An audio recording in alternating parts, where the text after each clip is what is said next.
Bună ziua, mulțumim că ați dat curs invitației noastre la această conferință de presă.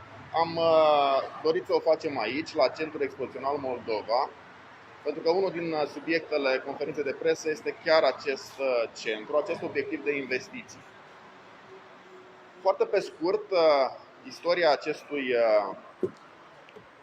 centru expozițional a început, cred că prin 2006, când au fost demarate lucrările de construcție. El a fost făcut printr-un mix de finanțare, fonduri europene erau de preaderare atunci, cu suport de la guvern, prin Ministerul Dezvoltării, și cu suport de la Consiliul Județean. Investiția a costat undeva la 8,7 milioane de euro. Inaugurată în 2010, ea a găzduit, în interval de 8 ani, doar 11 evenimente. Sigur, este un număr care arată o neputință, o lipsă de pricepere și, până la urmă, un eșec al acestei investiții care a costat destul de mult. De 2-3 ani de zile, aproximativ, investiția, clădirea este ferecată, nu se mai întâmplă nimic aici, s-a degradat foarte, foarte mult, subsolurile sunt pline de apă, plouă prin acoperiș. Într-adevăr, o bătaie de joc. Puteți și vedea, de altfel, în jur, care este starea ei. Pereții coșcoviți, se desprind aceste panouri. Ce dorim să facem? Că până la urmă lăsăm trecutul la o parte și ce ne propunem noi.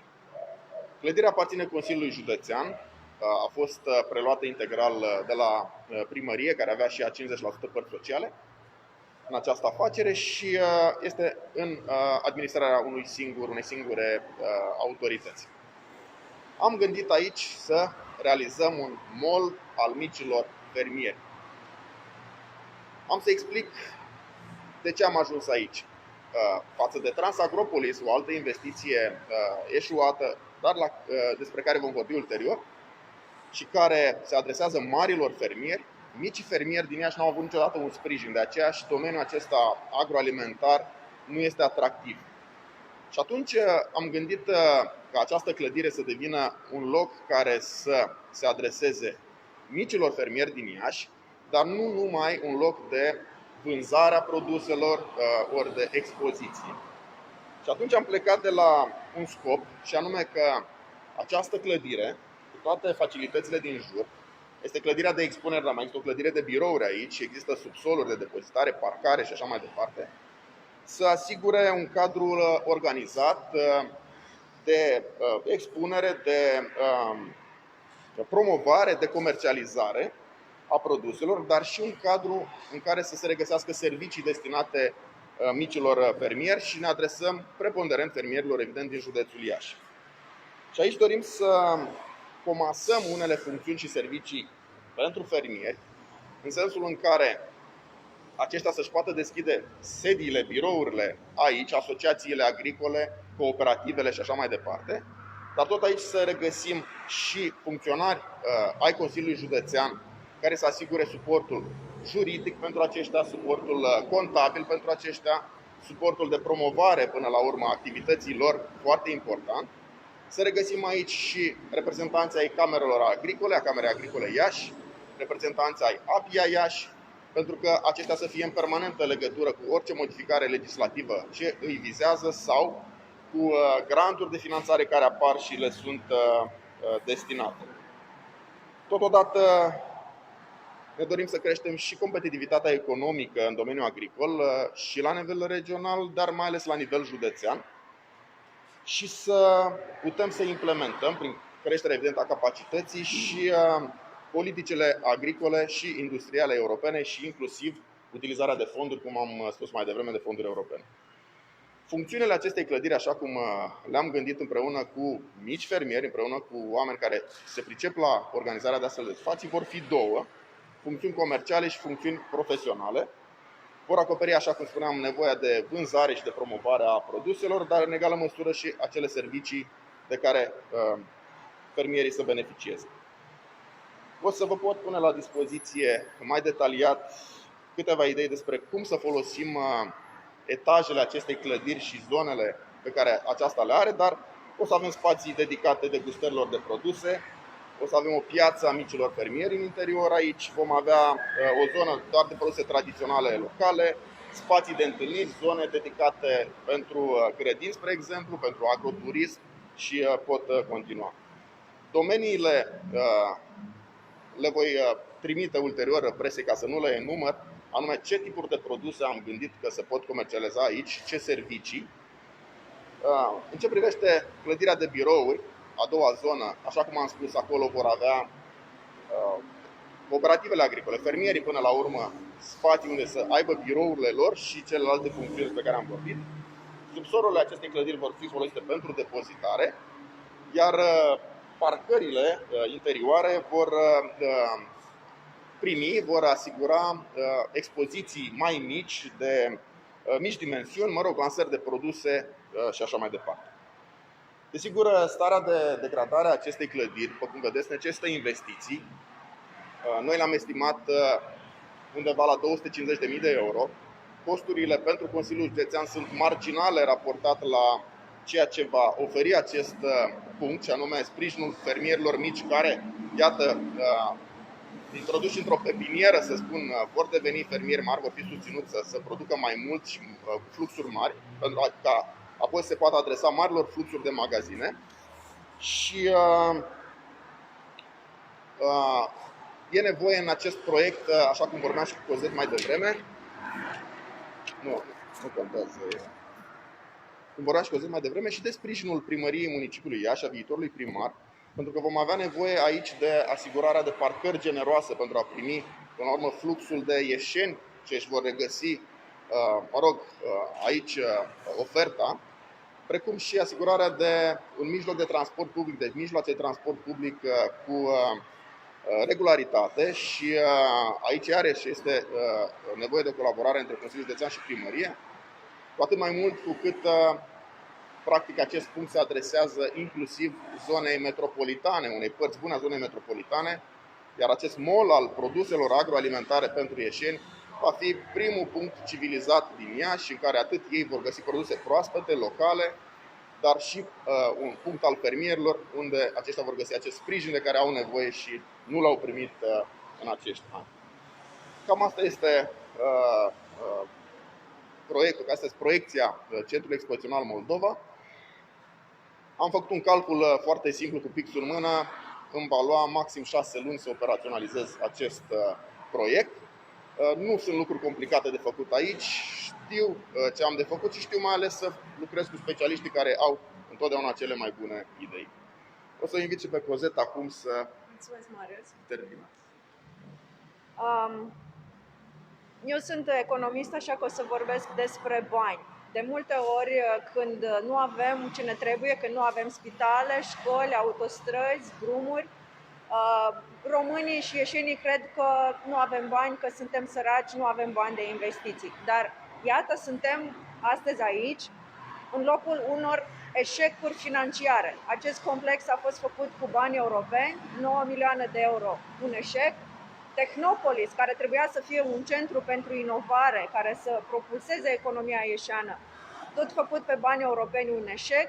Sistemul de semaforizare inteligentă, care trebuia să ne rezolve problema traficului, este un eșec, s-au cheltuit banii, 10 de milioane de euro și nu funcționează. Deci problema nu sunt banii, ci administrația. Oricâți bani am băgat, sute de miliarde de euro, dacă băgăm în orașul ăsta și în Iașul ăsta cu administrația asta, nimic nu va funcționa. Iașul acum este blocat, traficul este blocat, școlile sunt de mai slabă calitate decât ne-am dori, universitățile nu sunt în top, spitalul de copii, de exemplu, este oribil, spitalele din subordinea primăriei sunt oribile, nu avem condiții în orașul ăsta, nu avem destule parcuri, nu avem trotuare, nu avem condiții să trăim bine în Iași. Și de ce? Pentru că administrația este incapabilă să gestioneze fondurile locale, este incapabilă să gestioneze fondurile europene. De ce este acest an foarte, foarte important? Pentru că vin spre România 80 de miliarde de euro, din care 46 de miliarde de euro sunt parte din următorul exercițiu financiar multianual, iar 33 de miliarde de euro fac parte din acest fond de relansare economică în Europa, în Uniunea Europeană, care are de-a face cu faptul că pandemia a afectat foarte tare economia europeană. Din aceste 33 de miliarde, jumătate sunt nerambursabile, iar jumătate sunt împrumuturi. Deci avem niște sume uriașe pentru un proiect de țară care să ne aducă autostrăzi și care să ne reconstruiască orașele pe o infrastructură mai verde, cu mai puțin trafic, cu mai multe parcuri, cu școli și spitale decente. Întrebarea este, pe mâna cui vrem să dăm cele 80 de miliarde de euro? Pe mâna cui vrem să dăm bugetul local, bugetul județean și bugetul național? Vrem să lăsăm banii ăștia foarte mulți cu care am putea să ne dezvoltăm pe mâna acelorași incompetenți și corupți? Sau vrem o administrație curată, competentă și curajoasă? Vrem să mai stăm blocați în trafic, să ne sufocăm în poluare? Eu cred că ieșenii nu mai vor asta. De aceea, noi vă propunem o nouă echipă mult mai curajoasă, care să înceapă proiectele importante pentru Iași, care să știe să le finanțeze și care să știe să le implementeze. Despre asta este vorba, despre un trecut eșuat, chiar dacă a avut zeci de milioane, sute de milioane de euro, dar un viitor cu posibilități. Avem fondurile, avem echipa și avem acum oportunitatea să-i dăm deoparte pe corupții și incompetenții care administrează acum Iașul și să punem în loc o echipă mai bună. Dacă aveți întrebări. Câți bani vor veni în Iași în următorii 4 ani? Indiferent ce va fi privat, și câți bani credeți dumneavoastră că ați putea atrage suplimentar peste câți ar veni în ei indiferent ce va fi privat? Sunt linii de finanțare prin care putem face investiții în transportul public, de exemplu, pentru că Europa... Nu pot eu să vă dau o garanție, bineînțeles, dar sub administrația mea, cu siguranță ar intra mult mai mulți bani și ar fi mai bine administrați decât sub administrația lui Chirica. Asta e o garanție.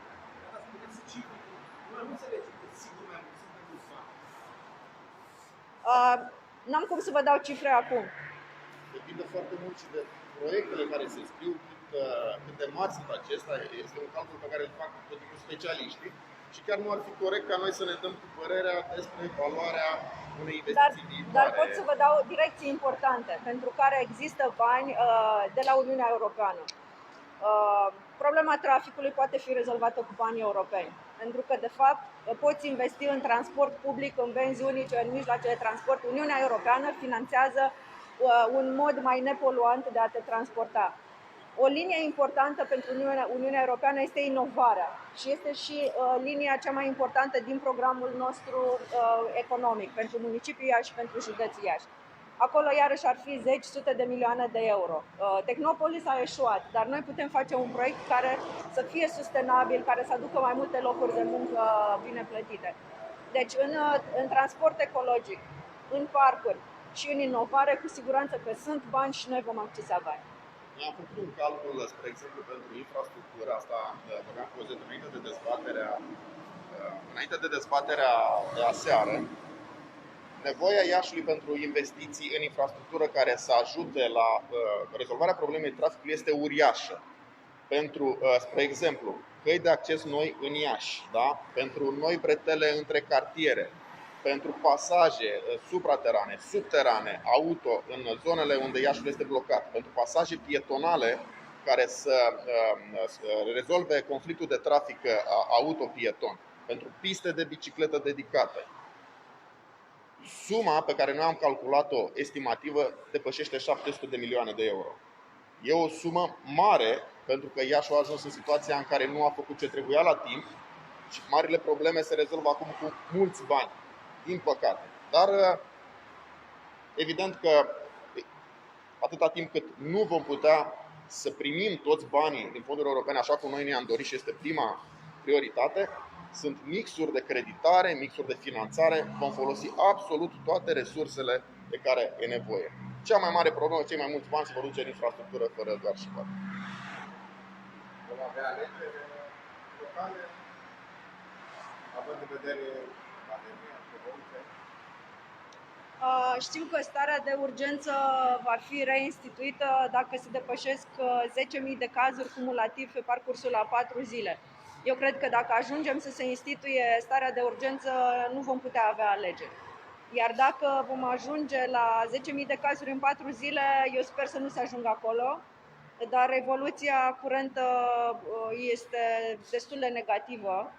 Și dacă tot creștem în fiecare zi cu 100 de cazuri, numărul zilnic de cazuri, pare că în 2 săptămâni am putea ajunge acolo.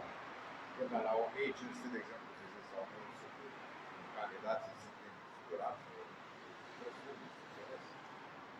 Sigur că campaniile vor fi mai restricționate, numărul de semnături este înjumătățit, probabil campaniile se vor muta mai mult online.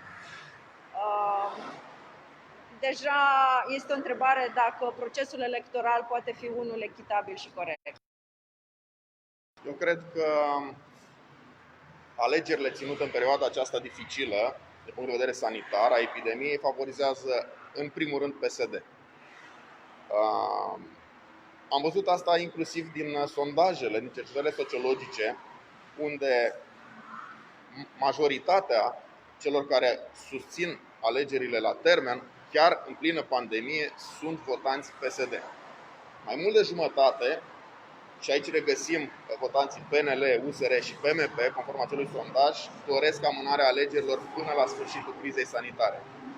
Ori, din această perspectivă, cred că dacă guvernul va insista ca în plină pandemie, în plin proces de infectare exponențială, să organizeze alegeri, va face un mare cadou PSD, pentru că lumea nu se va prezenta la vot, cei care sunt mai degrabă interesați de sănătatea lor decât de un proces electoral vor sta acasă. Votanții PSD care sunt foarte harnici și dedicați procesului de vot dintotdeauna și merg, indiferent că sunt ploi, furtuni, fulgere, să voteze, vor vota și va fi de fapt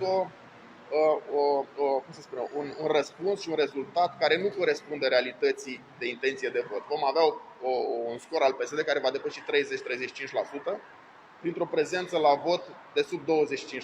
Cam asta sunt calcule și cred că guvernul PNL nu-și dorește să readucem PSD ca principal partid politic în România. Ar fi o eroare politică, dar este la dispoziția guvernului acest instrument. Am văzut că aveți un schimb de replici cu membrii PNL ieri, dacă nu știu, s-au acuzat de legături de recrut.